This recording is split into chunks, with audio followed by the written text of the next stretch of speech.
Hello and welcome to episode 13 of Christian's Political Talks. I am your host, Christian Crouch, and today we have our special guest who is one of the founders of the grassroots marriage equality campaign in Sydney and is also a journalist with the Green Left newspaper. Now she is the Socialist Alliance No.3 candidate for the Senate seats of New South Wales for the 2022 federal election, Miss Rachel Evans. How are you today? G'day, Christian. I'm really good, thanks. I'm really good. So we have apologies from your No.1 and No.2 candidate on the ticket, respectively, Miss Paula Sanchez and Mr. Niko Leka. So they couldn't make it today, sadly, but they might be joining us soon. Who knows? It's a bit of a 50-50 iffy. Yeah, they're sending their apologies. I do think they might pop in. Look, Dr. Paula Sanchez is she's a Chilean Australian and she's a long-term activist. She's a nurse and she's a lecturer at WSU in Sydney's West.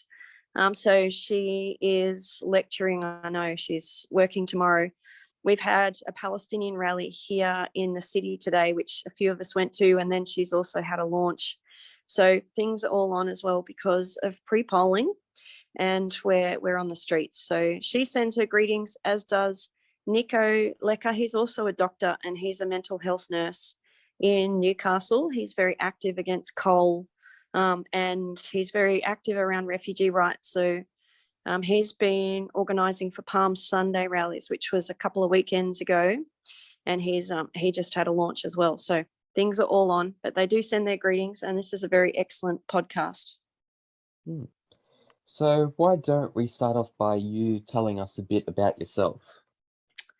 Well, yes, I'd like to say Budgiera Kamaru, which is Gadigal for hello, and I'm on the Gadigal land in Sydney, otherwise known as Sydney Eora Nation, and this land was never ceded, always was, always will be Aboriginal land. And I'm a socialist and, yeah, journalist, as you were saying. I'm also a disability support care worker and I'm a student teacher. So I'm studying a Masters of Teaching at University of New England. So doing that all online. And I'm really active at the moment in the campaign to defend public housing in the seat of Sydney, in South Everleigh and Glebe and South Waterloo. The developers and the state government are coming for the public housing estates here. So I'm really active in that because I've been in a housing cooperative for the last 8 years, and it's great. It's a wonderful way of living cooperatively with others, and also a lot cheaper rent. So I give lots of solidarity to the public housing tenants who are now facing eviction. And yeah, I've been really active in the marriage equality campaign, which was in 2004, the Howard government banned same-sex marriage and institutionalised second-class citizenship for the lesbian, gay, bisexual, transgender, intersex, the queer community. And so we fought that off for 14 years and won marriage equality in 2017. So that's what I was doing as well through those years. And then I've been active in the Socialist Alliance for many years, and a candidate in various local seats and in the Senate. So what made you join the Socialist Alliance?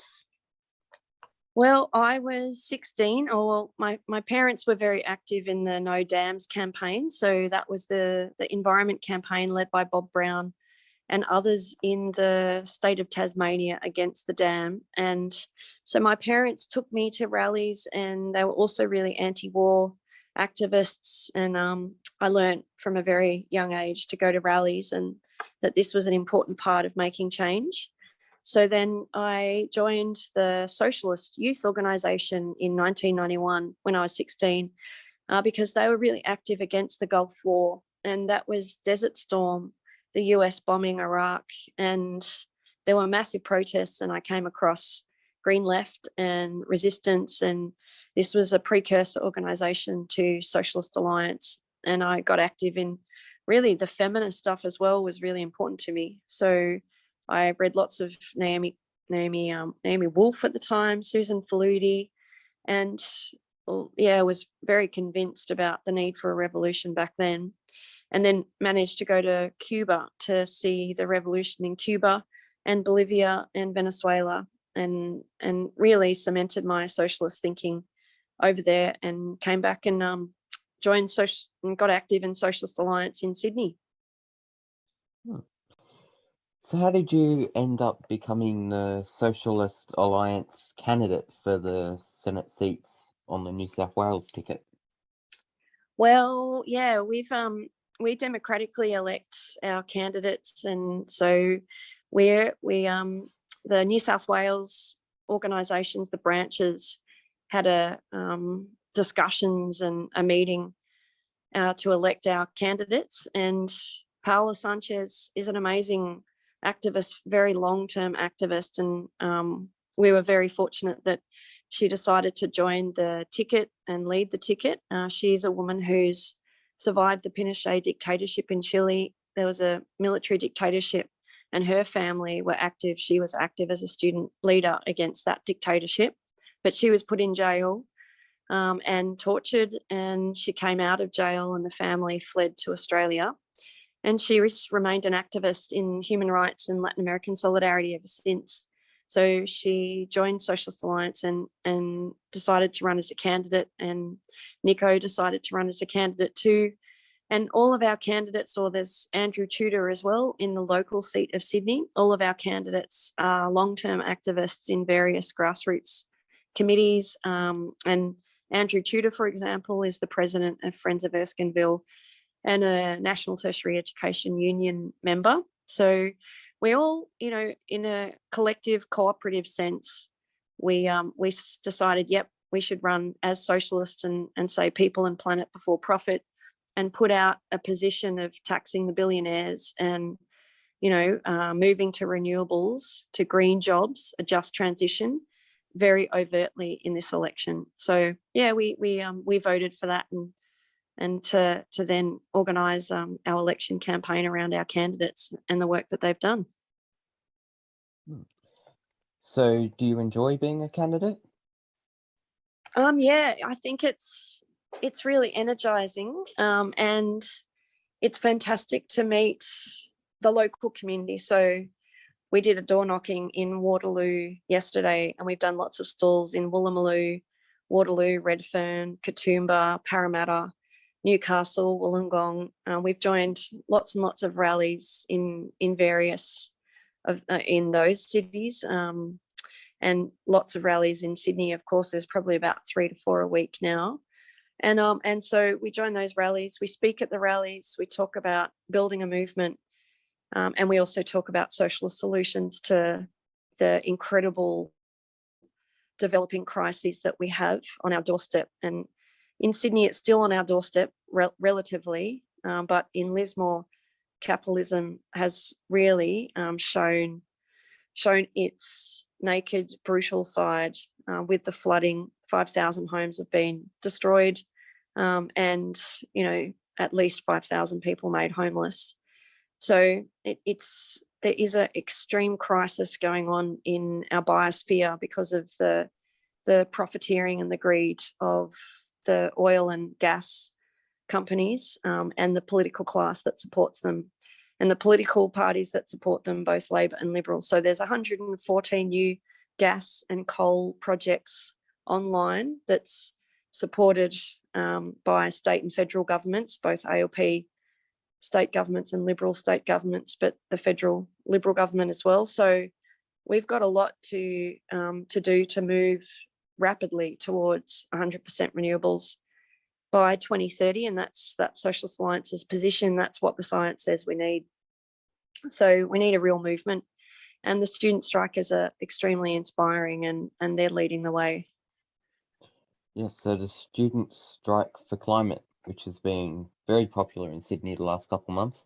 I think I've seen 2 separate strikes on television. I'm sure there's been plenty of more this year. But yes, they do stand for good values. I'm very pro climate change. So yes, we do need to see a change in climate. No pun intended. Yeah, you know, just all this rain, then heat, rain, then heat. Like it's unnatural, I suppose. Mm, It's definitely been like humans have definitely affected the climate. Like, and people saying that that's not true, like, I don't know, like the science has proven that it's there, and people, if people don't believe in it, well, I guess then there's, I don't know, what would you say to people who don't believe in climate change? mm. Well, I think that's becoming less and less and less of a cohort of the population, thankfully, because of the fires and the floods. And of course, COVID is related to the ecological crisis as well. It's as Karl Marx says, it's the metabolic rift, the disparity between the what we can do within the biosphere as the human populace, and what is too extreme for the biosphere to incorporate. And so we have, the planet is racing towards 1.5 degrees warming, and the United Nations has said really clearly we can't get beyond 1.5 degrees warming, or there will be a ecological catastrophe through feedback loops, making 1.5 turn into 3 degrees warming, turn into 6 degrees warming, and 500,000 people left on the planet. And, we are, the science says we've got 5 to 10 years to turn that around, and we can absolutely turn it around. And we can stop the coal and the gas plants, and we can move to a just transition. But to people who don't believe that, I think, they need to talk to their grandchildren, or they need to talk to their daughters who are going to the student strikes, to hear from them, the young people who are very articulate on the science, and they're very articulate about it's our future. There was one placard at the last student strike, which was, "You will die of old age and I will die of climate change." So, young people are very inspired by Greta Thunberg, who has led the charge in being a very serious, committed, determined young person for the change that we need. And I just want to mention, I visited Bolivia in 2016, and I studied what Evo Morales, the revolutionary indigenous leader who was elected there in 2005, did in the United Nations. And he said in 2009 at Copenhagen, the United Nations Environment Conference, he said we can only get to 1.5 degree warming. And then the United Nations Conference at that time voted for a 2 degree warming target. And then Evo Morales led a walkout of the Pacific Islands and some of the global South nations to say this is planetary suicide, and joined the massive protests on the streets against the United Nations Conference and the greenwashing that was in and came out of these conferences until now, until 2019, when the UN said 1.5 only, following Evo Morales's lead. So, yeah, really important struggle. That's why Socialist Alliance is a proudly eco-socialist organisation, and supporting the student strikers to the hilt. So, what would be your main policies you would help pass through into federal parliament if you got in? Well, we've got to get 100% renewables by 2030. That's a really big fight and push in Parliament. We have to defend and extend public housing, and we have to repair public housing. In Sweden, I think it's 80% of the homes are public homes, and so that's what we want to see here. We want to see public housing for all, not just the needy, and that would just eliminate rent stress and mortgage stress and a whole bunch of horror and pain that young people are feeling when they have to move out every year or every 2 years from their rental property to find cheaper accommodation. So that's a really crucial demand. We also want peace, not war. So the defence spending was in 2019 to 2020 was $44 billion. The government just gave $5.5 billion to the French government for their submarine that they didn't buy, a huge amount of money, both of those things. And then they're proposing to spend 171 billion on 8 nuclear submarines from the US.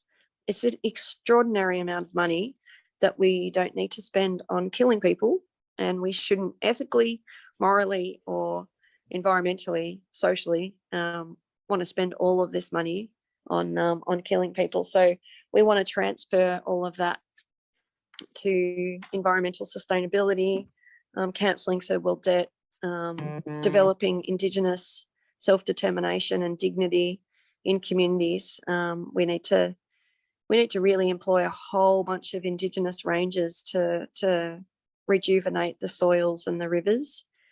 So all of this money could be redirected. And the other one we want is a federal ICAC. So we push really hard, because that, the Liberal Party have been kicking and screaming against this, but it will expose the rorts, the incredible amount of money, pork barreling spent on marginal seats, car parks that aren't needed and were never built and are never built. And Wagga Wagga, really, I think it does deserve an incredible art, culture, music centres. I think they do. Every regional area deserves that. And a shooting range, well, maybe not, but it's a marginal seat, and that's why Wagga Wagga got that money. So there's just an amazing amount of corporate political back rubbing, which a federal ICAC can expose on a federal level, and the New South Wales ICAC has been extremely good at doing that. So we want a federal ICAC, and then we want to tax the billionaires. A third of companies pay no tax in this country, 1/3, and that includes Qantas, Shell, Glencore, Murdoch News, IBM, Goldman Sachs, BlueScope Steel, BHP. So we have to tax these billionaires, tax the rich companies, and then we have to develop a progressive taxation system, not a taxation system which we have at the moment, which is through the GST, taxes everyone, but the poor disproportionately feel that tax. But we, the poor, the people on 45,000, 60,000, 75,000, we get taxed at the same rate, almost the same rate as someone on 200,000. That's not fair and just. And so we've got to tax the rich and the billionaires, and then massively shift this wealth to social causes and housing and cultural expression and bush regeneration, all of the important things that will help build our futures. So why should New South Wales vote number 1 for the Socialist Alliance above the line, or for Rachel Evans below the line, instead of the other parties and candidates? That's a good question. And look, there is no wasted vote. The preferential voting system means that you can maximise your protest vote, and we're really encouraging that everyone that you do, you maximise the punch, the political punch, the campaign zeal and zest that you have in your heart and your spirit against the rich and for a new planet, for a livable planet, and put Socialist Alliance first, and then the Greens, and then we're staying in the Senate, Socialist Alliance 1, 2, the Greens, 3, Indigenous Party of Australia, 4, the Legalised Cannabis Australia, 5, the Reason Australia, and 6, Labor. So you absolutely, above the line in the Senate, have to number 6, or else it's invalid. Or then you can go below the line and you can number, you have to number 12 below the line in the Senate. And look, I'd encourage friends, comrades, and people looking at our website and working out who we are to vote above the line. But if you do want to vote below the line, feel free. Please do vote for the Socialist candidates first, then the Greens, and then follow our political advice, but put the Labor Party on the 6th rung. Yeah. So how is campaigning for the federal election going so far? Oh, look, Christian, it's really good. It's really, there's so much on, and there's so much political discussion happening. It's the 6 weeks of the year that people's minds are being turned to the critical questions of the day, even if the establishment media doesn't do it very well, and even if the major parties and their leaderships, make our eyes roll and our teeth clench with their lies and obfuscations. And look, the Liberal Party have a slogan, stronger future, and the Labor Party have a slogan, better future. It's just very Tweedledum and Tweedledummer, or Pepsi Cola and Cola and Coles and Woolworths. In terms of the choices that we have between the two major parties, there's not much. And so when you turn on Channel 9 or even the ABC, or you only see them, it can be quite frustrating. But on the streets, in the protests and at the launches and going to the meetings, the campaign, different groups have meet the candidates meetings or campaign groups meetings to work out what next steps to develop the movement for trans rights. It's really exciting. All of the discussions to the candidates have been sent scorecards. So we, Socialist Alliance, has scored extremely well on a bunch of scorecards, particularly the Civil Liberties New South Wales gave us #1, but all of these different groups are queering political parties on their politics around refugees or climate or animal rights. So yeah, Socialist Alliance scored very well too in vegan New South Wales. So yeah, it's really good getting to know so many people as well in the different suburbs that we're organising. And we don't see elections as the be all and end all. That's the other thing about the socialist movement, is people's power, really, it's on the streets and it's in the communities. So we're gearing up to move past the elections into a defend public housing campaign with lots of vigour, more contacts and more established networks once the elections are over. So what do you have to say to any of the other candidates running for the Senate seats in New South Wales? Oh, well, I'd say if they're the Liberal Party or the UAP or Pauline Hanson, I'd say just walk away from the fight right now and email the electoral registration team and say I'm out. That would be a good way to go. But to the progressive candidates, to the Greens, I say good, excellent, struggle and struggle hard. And to the Labor candidates, I'd say, well, you are a slightly better pick than the Liberal Party. So our preferences obviously flow to the Labor Party. So, but I'd also say to the Indigenous Party and the Reason Australia and Legalise Cannabis, and I'd say to all of these, the federal ICAC party, don't see elections as the be all and end all. Come and join the grassroots organising committees after the elections and solidify a movement, a real movement for planet and people, because we have a very short time on our campaign to arrest runaway climate change. So we really need their muscle on the streets after the elections.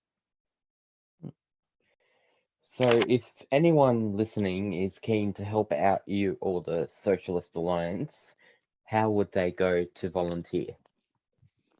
Oh, that's great. Look, go to our website and get in contact with us. There's a few phone numbers there. There's mine and the campaign manager's phone number for the seat of Sydney in New South Wales.